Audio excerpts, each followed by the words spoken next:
నాగుల చవితి నాడు అందరూ వెళ్లి పుట్టలో పాలు పోసి మాకన్నం పెడుతున్నవాడు రైతు.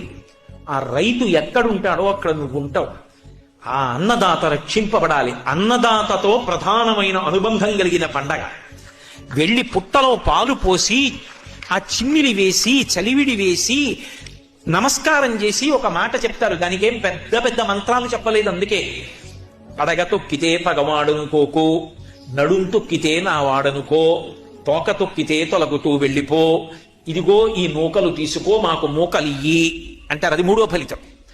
ఒకవేళ నేను తెలియక పొలం గట్టు మీద వెడుతుంటాను, నేనంటే మా తాతగారు వ్యవసాయం చేశారు, మా తాతగారు వెడుతున్నప్పుడు ఆయన చూసుకోక చటుక్కున నీ పడగ తొక్కితే పగవాడు అనుకోక ఆయనకి నిన్ను చంపే ఉద్దేశం నేను పొలంలో వెడుతూ చటుక్కున తొక్కాడు, వెళ్ళిపో.